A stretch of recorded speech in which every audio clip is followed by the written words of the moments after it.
ஆண்டவரை வேண்டிக் கொள்ளுவோம். ஆமாண்டவரே, உம்முடைய நிழலிலே எப்போதும் சாய்ந்திருப்பது எங்கள் எல்லாருக்கும் பெரிய ஆறுதல், பெரிய நம்பிக்கை. இது இந்த வாரத்தின் முதல் நாளிலே உம்மை நம்பிக்கொண்டிருப்போராய் திரு சமூகத்தில் எங்களை தாழ்த்தவும் ஒப்புக்கொடுக்கவும், குறிப்பாக உம்முடைய வசனங்களின் உண்மை தன்மைகளை புரிந்து கொள்ளவும், நீர் எங்களோட என்ன பேசுகிறீர் என்பதை தெரிந்து கொள்ளவும் வந்திருக்கிறோம். கர்த்தர் தாமே எங்கள் எல்லாரோடும் பேசும்படியாக உம்முடைய அமர்ந்த மெல்லிய சத்தத்தை நாங்கள் எல்லாரும் கேட்கும்படியாக நீர் எங்களுக்கு அருள் தாரும். உம்முடைய திரு சமூகத்தில் எங்களை ஒப்புக் கொடுக்கிறோம். இயேசுவின் வழியே வேண்டுகின்றோம் நல்ல கடவுளே, ஆமென். கிறிஸ்துவுக்கள் மிக பிரியமானவர்களே, உங்கள் ஒவ்வொருவரையும் ஆண்டவரின் திருப்பெயரினாலே நான் அன்பாக வாழ்த்துகிறேன். நாங்கள் சார்ந்திருக்கிற தென்னிந்திய திருச்சபையினுடைய சார்பாகவும் நாங்கள் உங்களை வாழ்த்துகிறோம். ஒருவேளை இந்த நாளிலும் ஆண்டவரை வழிபடுவதற்கு, உங்களோடு சேர்ந்து மகிமைப்படுத்துவதற்கு கிடைக்கப்பெற்ற இந்த வாய்ப்பிற்காக நாங்கள் எல்லாரும் ஆண்டவரை ஸ்தோத்திரிக்கிறோம். குறிப்பாக எங்களை அழைத்த, எங்களோடு உடன் பணியாற்றுகிற திருமதி அகஸ்டினா, அவருடைய கணவர் திரு ஜான்சன் அவர்களுக்கும் இந்த அழைப்பை ஏற்றுக்கொண்ட உங்களுடைய திருச்சபையினுடைய ஆயர் தலைவர், என்னுடைய அருமை நண்பர் அருள்பணி சுரேஷ் திலக் ஐயா அவர்களுக்கும், திருச்சபையினுடைய பெரியவர்கள், பொறுப்பாளர்கள் அத்தனை பேருக்கும் என்னுடைய நன்றிகளையும் வாழ்த்துக்களையும் நான் தெரிவித்துக் கொள்கிறேன். மகிழ்ச்சியான ஒரு தருணம். வாரத்தின் முதல் நாள், அதுவும் திருவிருந்து வழிபாடு. ஆண்டவரை தேடி ஓடி வந்திருக்கிற நம்மை அழகான கொயர் பாடல்களால் உற்சாகப்படுத்தி ரொம்ப அருமையாக இருக்கிறது. வழிபாட்டிலே நாம் இப்படி ஆண்டவரை துதித்து மகிமைப்படுத்துவதும் கனப்படுத்துவதும். பொதுவாகவே ஆயர்களாகிய எங்களுக்கு ஒரு பழக்கம் உண்டு. எப்போதாவது இப்படி சிறப்பு வழிபாடுகளில் பங்கெடுக்க எங்களுக்கு அழைப்பு வருகிற பொழுது நாங்கள் எல்லாரும் அந்த நாளினுடைய அருளுரை பகுதிக்கு ஆயத்தமாகி விடுவோம், யாருனாலுமே. ஆக அப்படி நானும் இங்கே அழைப்பு கொடுத்த பிறகு வழிபாட்டிலே பங்கெடுக்க வேண்டும் என்ற நிலையிலே நாங்கள் ஆயத்தப்பட்டோம். அநேக காரியங்களை யோசித்தும் வைத்தேன். நேற்று இரவு நம்முடைய ஆயரோடு பேச முடிந்தது. அப்போது இல்லை, இந்த தலைப்பை நாங்கள் போஸ்ட்போன் பண்ணி வைத்திருக்கிறோம் 3வது வாரத்திற்கு. ஆகவே உங்களுக்கு 3வது வாரத்தினுடைய தலைப்பு God and people of all faith என்று சொல்லி சொன்னார்கள். அந்த தலைப்பு ஒரு கடினமான தலைப்பு. God and people of all faith, கடவுளும் பல் நம்பிக்கை கொண்ட மக்களும். இன்னும் புரிந்து கொள்வதற்கு வேண்டுமானால் கடவுளும் பல் சமய நம்பிக்கை கொண்ட மக்களும். ஆக இந்த தலைப்பில் இன்று நாம் சிந்திக்க வேண்டும். எப்படி சிந்திப்பது? திருமறை பகுதியெல்லாம் வாசித்து பார்க்கிற பொழுது பிரமிப்பாக இருக்கிறது. கடவுளை நாம் இதுவரையும் எப்படி புரிந்திருக்கிறோம்? நாம் புரிந்து கொள்ளுகிற கடவுள் அல்லது நாம் வழிபெறுகிற கடவுள் எப்படிப்பட்டவர் என்று யோசிக்கிற பொழுது ஆச்சரியமாகவே இருக்கிறது. சற்று கடினமான பகுதி இன்று. ஆனாலும் என்னோட நீங்கள் கவனமாக நீங்கள் பயணிக்க வேண்டுகிறேன். எனக்கு ஒரு பழக்கம் உண்டு, கேள்விகள் அதிகம் கேட்கிற பழக்கம். நான் கூடுமான வரைக்கும் கட்டுப்படுத்த முயற்சிக்கிறேன். ஒருவேளை அப்படி இல்லை என்றால் நீங்கள் பதில் சொல்லியே ஆக வேண்டும் என்னுடைய கேள்விகளுக்கு. ஆகவே தயவு செய்து நீங்கள் என்னோடு பயணிக்கும்படி உங்களை மிக அன்பாக கேட்டுக்கொள்கிறேன்.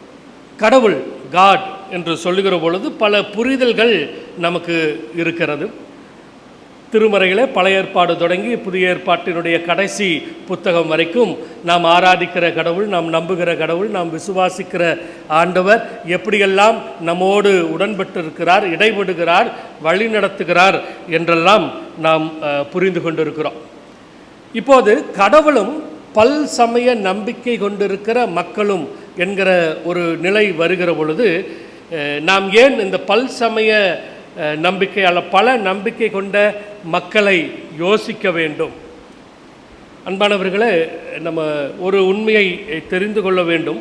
த இன்ஸ்டிடியூஷனலைஸ்டு ரிலீஜியன்ஸ், இல்லை, நிறுவனமயமாக்கப்பட்ட சமயங்கள் அத்தனையும், கிறிஸ்துவம் தொடங்கி அத்தனையும் ஆசியா கண்டத்திலே தான் உருவானது என்று உங்களுக்கு தெரியும். Maybe primitive or indigenous religions உண்டு, அதெல்லாம் ஆங்காங்கே இருக்கிற மற்ற கண்டங்களில் இருக்கிறதையும் நாம் அறிந்திருக்கிறோம். நீங்கள் எல்லாரும் அதிகம் படித்தவர்கள், உங்களுக்கு சமயங்களை குறித்து சொல்ல வேண்டியதில்லை. ஆனாலும் நான் ஞாபகப்படுத்த விரும்புகிறேன். ஆக நிறுவனமயமாக்கப்பட்ட இன்ஸ்டிடியூஷனலைஸ்டு ரிலீஜியன்ஸ் அது ஆசியா கண்டத்தில் அத்தனையும் நீங்கள் கணக்கெடுத்து பாருங்கள்.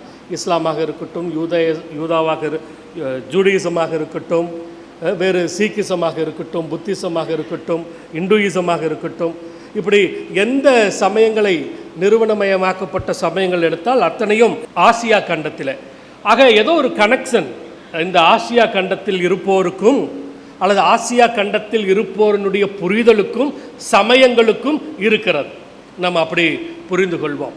ஒரு இறையியலாளர் தி ஆரிஜின் ஆஃப் ரிலீஜியன்ஸ் என்கிற புத்தகத்தை எழுதினவர் குறிப்பிடுகிற பொழுது அவர் சொல்லுகிறார், அத்தனை சமயங்களுக்கும் தொடக்கம் எங்கே இருந்ததாம் பாபிலோனிலே. ஆக பாபிலோனிய சமயம் அத்தனை சமயங்களுக்கும் தொடக்கமாக ஆரிஜினாக இருந்ததென்று வரலாற்று சான்றுகளோடு தி ஆரிஜின் ஆஃப் ரிலீஜன் என்கிற புத்தகத்தில் அவர் நிரூபிக்கிறார். ஏன்னா இன்றைக்குமே பாபிலோனிய சமய அந்த சிம்பிள்ஸ் சொல்லுவாங்கள்ல, ரிச்சுவல்ஸ் சிம்பிள்ஸ், அந்த பழக்க வழக்கங்கள், அதனுடைய அடையாளங்கள் அத்தனையும் இன்று இருக்கிற சமயங்களிலும் இருக்கிறது என்று சொல்லி அவர் ஒரு பெரிய ஆய்வு செய்து சொல்லுகிறார்கள். ஆக நம்ம பாபிலோனை, இன்றைய ஈராக் அல்லது பாக்தாத் அந்த பகுதிகளுக்குள் நாம் யோசித்து பார்ப்போம். அதன் அருகாமையிலேயே சுற்றி இருக்கிற இஸ்ரவேல் பகுதியையும் நாம் யோசித்து பார்க்கலாம். நான் ஏற்கனவே சொன்னது போல சற்று கடினமாகத்தான் இருக்கும், சில உண்மைகளும் நம்மை காயப்படுத்தும்.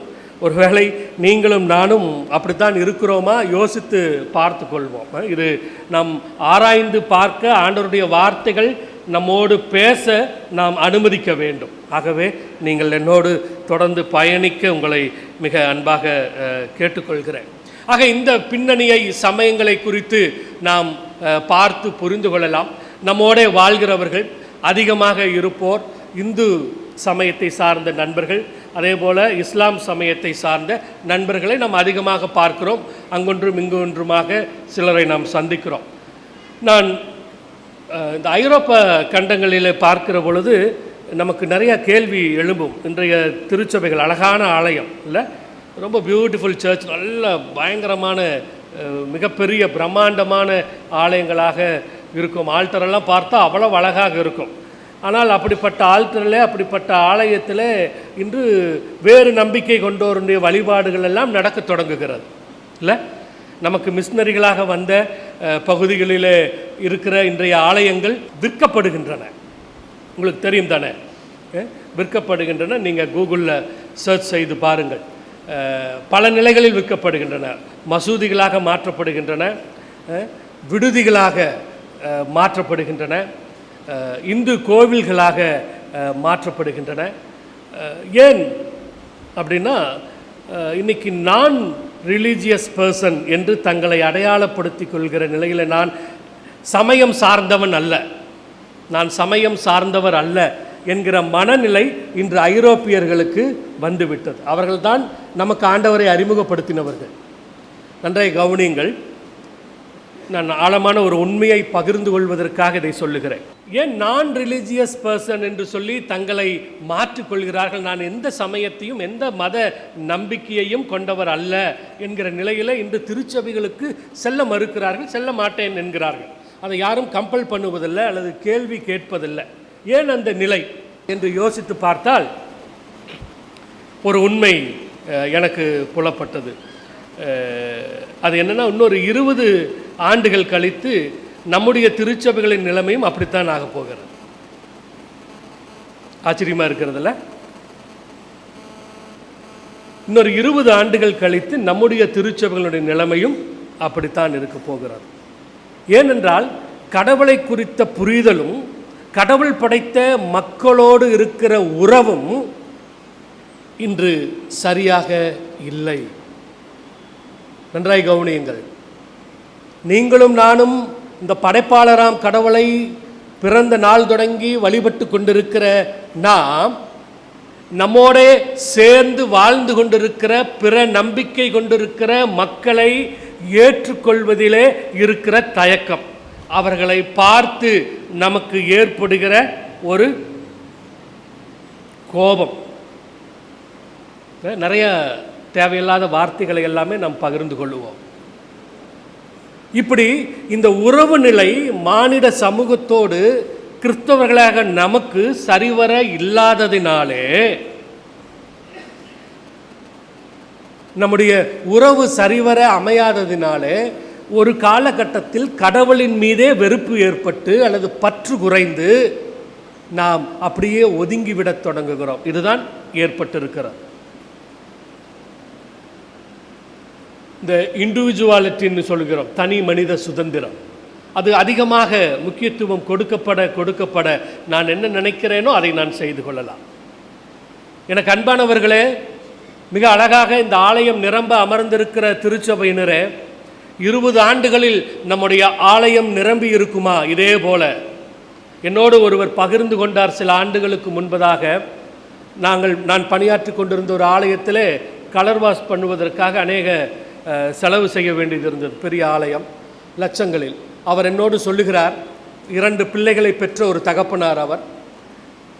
ஐயா ஹாப்பி, இன்றைக்கி அழகாக நம்ம பண்ணுறோம், நீங்கள் எவ்வளோ கேட்குறீங்களோ நாங்கள் கொடுக்குறோம், காணிக்கையாக கொடுக்குறோம், டொனேஷன்ஸாக கொடுக்குறோம்.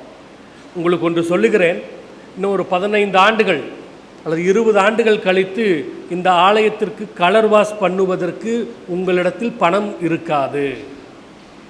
ஐரோப்பா திருச்சபைகள் ஆலயங்களை விற்கிறார்கள். காரணம், நான் அந்த ஆலயத்தினுடைய ஆயரோடு பேச முடிந்தது. அவர் சொல்லுகிறார், மெயின்டைன் பண்ணுவதற்கு பணம் இல்லை, எலக்ட்ரிசிட்டி பில் பே பண்ணுவதற்கு பணம் இல்லை, என்ன செய்வது? விற்றுத்தான் ஆக வேண்டும். யார் வாங்குகிறார்களோ அது டெண்டர் முறையில் அது செல்லுகிறது, யார் வேணாலும் எடுத்துக்கொள்ளலாம். எனக்கு இந்த திருச்சபையில் மிக கவனமாக வழிபாட்டுக்கு வருகிற ஒருவர், 2 ஆண் மக்களினுடைய, நான் ஏன் இதை சொல்லுகிறேன்னா அதற்கு பின்பதாக நீங்கள் புரிந்து கொள்வீர்கள். தகப்பன் அவர் சொல்லுகிறார், ஐயா நான் குழந்தையாக வளர்ந்தபோது என் பெற்றோர் எனக்கு கீர்த்தனை பாமாலைகளை கற்றுக் கொடுத்து வளர்த்தார்கள்.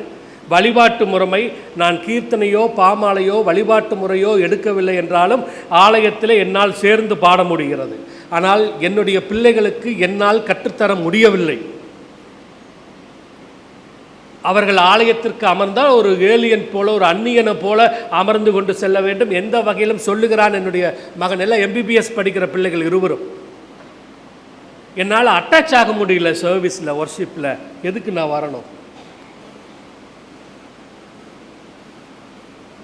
அப்போ எங்கேயோ நம்மிடத்திலே குறை இருக்கிறது, நம்முடைய நம்பிக்கையிலே குறை இருக்கிறது, கடவுளை புரிந்து கொண்டு இருப்பதிலே குறைகள் இருக்கிறது. இதையெல்லாம் நாம் எப்படி சரிபடுத்திக் கொள்ள முடியும்? நாம் யோசிக்க வேண்டும். இங்கே ஆமோஸ் 9வது அதிகாரம், அதை வாசித்து முதல் திருமறை பாடம் வாசிக்கிற பொழுதே அது ஒரு பெரிய ஒரு தண்டனை தீர்ப்பாக இருப்பதாகவே தான் நாம் வாசிக்க கேட்டோம். இல்லை, தண்டனையாக பலிபீடத்தருகில் ஆண்டவர் நிற்பதை கண்டேன். அவர் சொன்னார், தூணின் முகட்டை இடித்து போடு, மேல்தளம் ஆட்டம் கொடுக்கட்டும், மக்கள் அனைவருடைய தலைகளும் அதை உடைத்து தள்ளு. நான் திருவிவிலியத்திலிருந்து வாசிக்கிறேன். என்ன ஆமோஸுக்கு அங்கு கடவுள் சொல்லுகிறது என்ன? அங்கே இருக்கிற அந்த இஸ்ரவேல் என்கிற ஒரு பர்டிகுலர் கிளானுக்கு கடவுள் சொல்லுவது என்ன? அப்படியே நீங்கள் அந்த பகுதியில் வருவீர்களானால் 11வது வசனம் நான் வாசிக்கிறேன். 11-12 நீங்கள் வாசிங்களா யாராவது ஒருத்தர்? அந்நாள்களில் விழுந்து கிடக்கும் தாவீதின் கூடாரத்தை மீண்டும் உயர்த்துவேன். அதில் உள்ள கிழிசல்களை பழுது பார்த்து சிதைந்தவற்றை சீர்படுத்தி பண்டை நாளில் இருந்தது போல் மீண்டும் கட்டி எழுப்புவேன். அப்பொழுது ஏதோமில் எஞ்சியிருப்போரையும் எனது பெயரை தாங்கியிருக்கும் பிற இனத்தார் அனைவரையும் அவர்கள் தங்கள் உடைமையாக்கிக் கொள்வார்கள் என்கிறார் இதை செயல்படுத்தும் ஆண்டவர். எப்படி அது சாத்தியமாகிறது? மறுபடியும் அந்த இஸ்ரவேலர்களுக்கு மறுவாழ்வு எப்படி அது சாத்தியமாகிறது? நீங்கள் அவர் ஆண்டவர் திட்டுகிறதாக ஆமோஸ் கூறுகிற பொழுது அங்கே பார்த்தீங்கன்னா, உங்களைப் போல தான் எத்தியோப்பியரும். நன்றாய் கவனியுங்கள், எத்தியோப்பியரையும் இஸ்ரவேலர்களைப் போலத்தான் கடவுள் பார்க்கிறார். நீங்கள் புரிந்து கொள்ள வேண்டும். இஸ்ரவேலர்களுக்கு எப்போது மறுவாழ்வு வருகிறது? நான் 12வது வசனத்தை வாசிக்கிறேன் திருவிவிலியத்தில் இருந்து. அப்பொழுது ஏதோமில் எஞ்சியிருப்போரையும் எனது பெயரை தாங்கி இருக்கும், கவனிங்க, எனது பெயரை தாங்கி இருக்கும் பிற இனத்தார் அனைவரையும் அவர்கள் தங்கள் உடைமை ஆக்கிக் கொள்வார்கள். இஸ்ரவேலர்கள் ஏற்றுக்கொள்வார்கள் பிற இனத்தவரை. அப்போது அவர்களுக்கு மறுவாழ்வு கிடைக்கும். என்ன சொல்ல வருகிறார் உங்களுக்கும் எனக்கும்? கடவுள் படைப்பாளர், அவர்தான் அத்தனை பேரையும் படைத்தார். ஒருவேளை பாபிலோனிய அந்த வளர்ச்சி பின்னணியில் பல சமயங்கள் தோன்றின, நாம் அப்படி புரிந்து கொள்ளலாம். அதிலும் ஆசியா கண்டத்திலே பல நம்பிக்கைகள் தோன்றின. அப்படி பல நம்பிக்கை கொண்டிருக்கிற மக்கள் எல்லாரும் நம்மோடு சேர்ந்து வாழ்கிறார்கள். அவர்களை நீங்கள் எப்படி ஏற்றுக்கொண்டிருக்கிறீர்கள்? இல்லை, மற்ற நம்பிக்கை கொண்டிருப்போரை நீங்கள் எப்படி ஏற்றுக்கொண்டிருக்கிறீர்கள்? இஸ்ரவேலர்களுக்கு மறுவாழ்வு எப்போது கிடைக்கிறது? ஆமோஸ் இங்கே குறிப்பிடுகிறதைத்தான் நான் உங்களுக்கு சொல்லுகிறேன். மற்றவரை ஏற்றுக்கொண்ட பிறகு, மற்றவரை ஏற்றுக்கொண்ட பிறகு, மற்ற நம்பிக்கை கொண்டிருப்போரை ஏற்றுக்கொண்ட பிறகு. இல்லை ஆமோஸ் மட்டும்தான் அப்படின்னு இல்லை, நம்ம பவுலடிகளார் சொல்லுகிறதையும் எடுத்து பார்ப்போம் என்றால், பவுலடிகளார் என்ன சொல்லுகிறார் அந்த பகுதியில் பாருங்கள், நிறைய காரியங்களை நீங்கள் புரிந்து கொள்ள முடியும். நான் ஒன்றை மட்டும் அந்த பகுதியிலிருந்து குறிப்பிட விரும்புகிறேன். 28வது வசனத்தில், 2வது அதிகாரம் 28வது வசனத்தில், ஏனெனில் புறத்தோற்றத்தில் மட்டும் யூதராய் இருப்பவர் யூதர் அல்ல. நன்றாய் கவனியுங்கள். நான் கிறிஸ்டியன், நான் ரெகுலர் சர்ச் நான் ஆலயத்திற்கு தவறாமல் போகிறவன், என் கையில் திருமறை இருக்கிறது, தவறாமல் திருவிருந்தில் பங்கெடுப்பவர், எல்லாம் பர்ஃபெக்ட், சூப்பர். ஆனால் உங்களிடத்தில் பிற நம்பிக்கை கொண்டிருப்போரின் மீது ஒரு விதமான எரிச்சலும் கோபமும் இருக்குமானால், ஏற்றுக்கொள்ள தயங்குவீர்களானால், அது வேடம் போல, அப்படிதான் இங்கே சொல்லுகிறார்.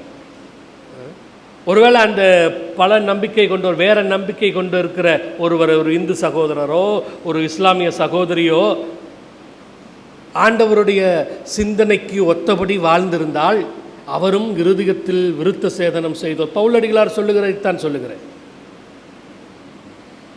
அவரும் உள்ளுக்குள்ளே ஆண்டவரால் தெரிவு செய்ய கொள்ளப்பட்ட ஒரு யூத இனமாகத்தான் இருப்பார். அப்படிப்பட்டோரை ஒதுக்கி தள்ளிவிடுகிற மனநிலை உங்களுக்கு இருக்குமானால், நான் ஏற்கனவே சொன்னது போல மனித சமூகத்திற்கிடையே, உறவுகளுக்கிடையே ஏற்படுகிற பிரிவு ஒரு காலத்தில் கடவுளின் மீது பற்று குறைத்துவிடும். சர்ச்சுக்கு வரமாட்டோம், ஆண்டவரை தேட மாட்டோம், ஏதோ வாழ்கிறோம், வாழுவோம், எதன் மீதும் நம்பிக்கை இல்லாமல் போய்விடுகிற நிலையும் வந்துவிடும். இயேசு கிறிஸ்து அதைத்தானே சொல்லுகிறார். இல்லை, என்ன சொல்லுகிறார்? நம்ம எல்லாரும் அவருடைய மந்தை. ஆனால் அவர் என்ன சொல்லுகிறார் அந்த பகுதியில்? யோவானிலே நாம் வாசித்தோம் இல்லையா, 10வது அதிகாரம் 14வது வசனத்திலிருந்து, நானே நல்ல மேய்ப்பன், அதெல்லாம் சொல்லிடுறார். என் மந்தைக்குள் இல்லாத வேறு சில ஆடுகளும் உண்டு, நான் அவர்களையும் ஏற்றுக்கொள்ளுவேன். எனக்கு மிக பிரியமானவர்களே, நீங்களும் நானும் இந்த பல்சமய நம்பிக்கை கொண்டிருக்கிற அல்லது மற்ற நம்பிக்கை கொண்டிருப்போரை ஏற்றுக்கொள்வதிலே தயங்குவோமானால், நம்முடைய உறவு குறைந்துவிடும். அவர்கள்தான் ப்ரிடாமினண்ட்டாக இருக்கிறார்கள் நம்மோட. நம் படிக்கிற பள்ளிகளில், கல்லூரிகளில் நம்மோட படிக்கிறார்கள், நாம் எல்லாரும் சேர்ந்து வாழ்கிறோம் இல்லைங்க. அவங்களுக்கு ஞானஸ்நானம் கொடுத்து அவர்கள் ஆண்டவரை ஏற்றுக்கொள்ள வைத்து விட்டு, அவர்களும் ஆண்டவரை ஏற்றுக்கொண்டு விட்டால் நாங்கள் ஏற்றுக்கொள்கிறோம், நாங்கள் எங்கள் ஃபெல்லோஷிப்பில் சேர்த்துக்கொள்வோம். ஃபஸ்ட்டு பேப்டிசம், ஃபஸ்ட்டு ஞானஸ்நானம், அது எடுத்துட்டால் ஒன்றும் பிரச்சனை இல்லை, எங்களோட வந்துடலாம். அது திடப்படுத்தலில் பேராயர் ஆசீர்வதிப்பார், அப்புறம் திருவிருந்திலும் பங்கெடுத்துக்கலாம். அதெல்லாம் நான் சொல்லுவது அதற்கு முந்தைய நிலை. First we have to accept others. இல்லை, ஏற்றுக்கொள்ள வேண்டும். எடுத்த உடனேயே அவர்கள் நீங்கள் கிறிஸ்தவர்களாகி மாறிவிடுங்கள். இங்கே அதை எதிர்பார்க்கவே இல்லை. எனக்கு ஆச்சரியமாக இருக்கிறது, ஆமோஸ் புத்தகத்தில் பவுலடிகளார் அதை எதிர்பார்க்கவே இல்லை.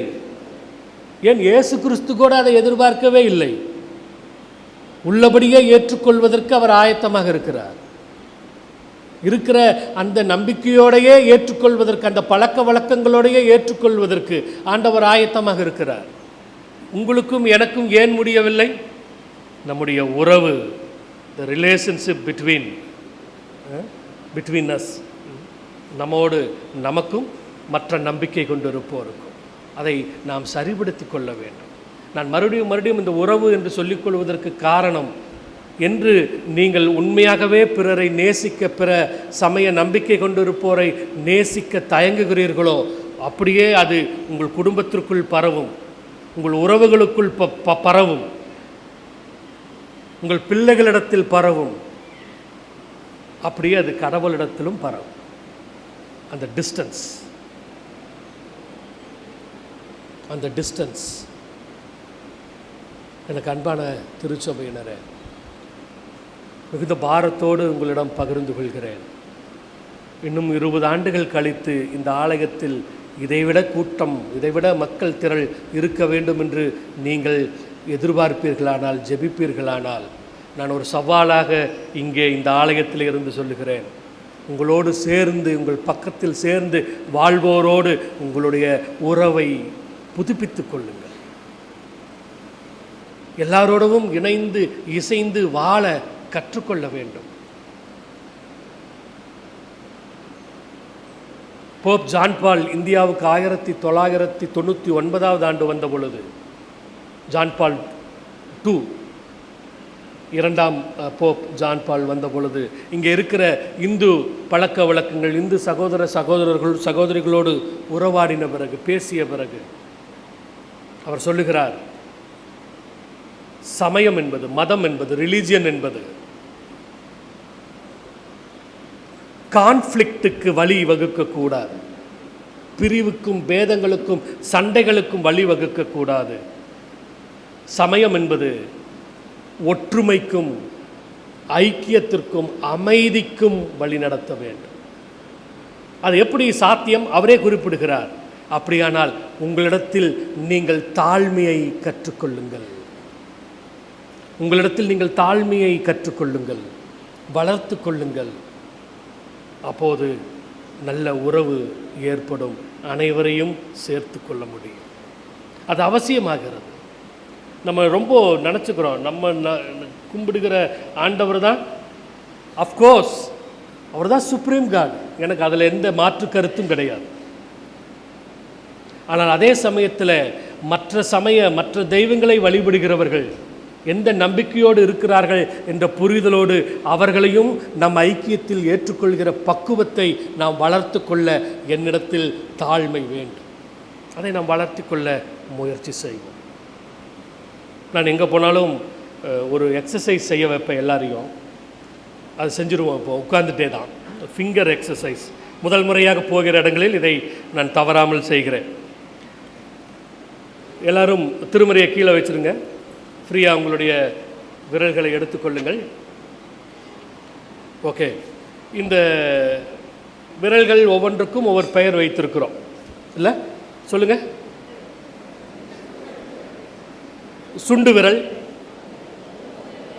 மோதிர விரல், நடுவிரல், ஆள்காட்டி விரல், கட்ட விரல். ரைட். இப்போது ஒவ்வொன்றுக்கும் வச்சுருக்கிறோம். இப்போது இந்த நடுவில் இருக்கிற இந்த விரலுக்கு நான் வேறு பேர் மாற்ற விரும்புகிறேன். அந்த விரலுக்கும் பக்கத்தில் இருக்கிற விரலுக்கும், இது எல்லாத்துக்கும் விட தலையை தூக்கிட்டு இருக்குல்ல, நான் தான். ஆமாம்ல, எல்லாத்துக்கும் மேலே நீங்கள் எல்லாம் எனக்கு கீழே தான் இருக்கிறீங்க, நான் தான் மேலே இருக்கிறேன் இல்லை? ஆக இதுக்கு ஈகோ ஃபிங்கர்னு வச்சுக்குவோமா? இல்லை, ஈகோ ஃபிங்கர், ஆணவம் பிடித்த விரல் அப்படி வச்சுக்குவோம், ஈகோ ஃபிங்கர். பக்கத்தில் என்ன விரல் இருக்குது? உறவு விரல்னு மாற்றிக்குவோம், ரிலேஷன்ஷிப் ஃபிங்கர். Okay, right. இப்போ உங்களுடைய விரல்களை எல்லாம் சேர்த்துக்கொள்ளுங்கள். இப்போ தான் எக்ஸசைஸ். சேர்த்துட்டு இந்த சுண்டு விரல் எப்படி பிரிங்க? எல்லாரும் ட்ரை பண்ணலாம். வெளியே இருக்கிறவர்கள் டிவியில் பார்க்குறீங்க தானே, ஸ்க்ரீனில். ரைட். அப்புறம் இது என்ன விரல்? இது உறவு விரல். பேர் மாற்றிட்டோம், உறவு விரல். அப்புறம் ஈகோ, ஆணவ விரல். செய்கிறீங்களா எல்லாரும்? ஆமாம், ரைட். அடுத்தது ஆள்காட்டி விரல், கட்ட விரல். ஓகே. இப்போ இந்த நடுவில் தலையை தூக்கிட்டு இருக்கிற இந்த ஆணவ விரல் இருக்குல்ல, ஈகோ ஃபிங்கர், அதை மடக்கி நான் செய்கிற மாதிரி நசுக்கி கீழே உள்ள இப்படி தள்ளிடுங்க. எல்லாரும் நான் சொன்னது போல் செஞ்சுட்டிங்களா? இப்போ ஈகோ ஃபிங்கர் எங்கே இருக்குது? கீழே இருக்குது, அடியில் இருக்குது. தள்ளிட்டோம் உள்ள. ரைட். நல்லா தள்ளிட்டு இப்போ சேர்த்து வச்சுருக்கீங்க. இப்போ இந்த கட்டை விரல் பிரிங்க. ஆள்காட்டி விரல், சுண்டு விரல், இந்த உறவு விரலை பிரிங்க. உறவு விரலை பிரிங்க. பிரிக்க முடியல. பிரிக்க முடிஞ்சதுன்னா உங்கள் ஆணவ விரல் அப்படியே மேலேயே இருக்குதுன்னு அர்த்தம். ஓகே. ஸோ அந்த ஈகோ ஃபிங்கர் நல்லா கீழே தள்ளிட்டா நீங்கள் ட்ரை பண்ணி பாருங்களேன். You can not separate. இல்லை, அது பிரிக்க முடியாது. உறவு விரலை நானும் ட்ரை பண்ணுறேன், முடியல, பிரிக்க முடியல. இல்லை, ஏன் அந்த உறவு விரலை பிரிக்க முடியல? ஈகோ இல்லாததுனால, ஆணவம் இல்லாததுனால. So relationship with other religious friends எப்போ சாத்தியம்னா, எனக்கிட்ட இருக்கிற ஈகோவை, என் ஆணவத்தை, என் அகங்காரத்தை நான் கீழே தள்ளிட்டா ஐ கேன் ஹாவ் தட், நல்ல ஒரு உறவு இருக்க முடியும், நான் சேர்ந்து கொள்ள முடியும். இஸ்ரவேலர்களுக்கு மறுவாழ்வு கிடைத்தது போல உங்களுக்கும் எனக்கும் மறுவாழ்வு கிடைக்கும். நான் ஒரு புதிய இறையரசை கட்டி எழுப்ப முடியும். கடவுள் அதைத்தான் உங்களிடத்திலும் என்னிடத்திலும் எதிர்பார்க்கிறார். அத்தனை பேரையும் சேர்த்து கொள்கிற பொழுது அங்கு ஆண்டவர் மகிமை அடைவார். தலைகளை தாழ்த்துவோம். நல்ல ஆண்டவரே, உம்மையே நம்பியிருக்கிற நாங்கள், நீர்தான் எங்களை உருவாக்கினீர், எங்களை படைத்தீர், இந்த உலகத்தை உருவாக்கினீர், உலகத்தில் வாழ்கிற அத்தனை பேரையும் படைத்தீர். ஆனால் நாங்கள் குறுகிய எண்ணங்களோடு, அகங்காரங்களோடு மற்றவர்களோடு சேர்ந்து கொள்ளவும், மற்றவர்களை எங்கள் ஐக்கியத்தில் சேர்த்து கொள்ளவும், குறிப்பாக வேறு நம்பிக்கை கொண்டிருப்போரை ஏற்றுக்கொள்ள தயங்கியும் நாங்கள் இருந்திருக்கிறோம். ஆனால் திருமறை எங்களுக்கு அப்படி சொல்லித்தரவில்லை. அனைவரையும் ஏற்றுக்கொள்வதற்கு, எங்கள் ஐக்கியத்தில் சேர்த்து கொள்வதற்கு நீர் விரும்புகிறீர் என்ற புரிதலை இந்த நாளில் பெற்றிருக்கிறோம். அப்படி ஒரு உறவு இருக்கிற பொழுது திருச்சபை எழுச்சியடையும், திருச்சபை விரிவடையும், வளரும். அப்படிப்பட்ட மனநிலையில் எங்கள் எல்லாரையும் நீர் எல்லாரையும் மாற்றும்படியாக நாங்கள் ஒப்புக் கொடுக்கிறோம் சுவாமி. தாழ்மையின் எண்ணத்தை, அன்பின் எண்ணத்தை, ஐக்கியத்தின் அடையாளத்தை எங்கள் உள்ளங்களிலும் எங்கள் செயல்களிலும் நீர் தரும்படியாக வேண்டிக் கொள்ளுகிறோம். இந்த திருப்பாதத்தில் எங்களை முற்றிலுமாக தாழ்த்துகிறோம் சுவாமி. தொடர்ந்து வெளிப்படும் இயேசுவின் வழியே வேண்டுகின்றோம் நல்ல கடவுளே. ஆமென்.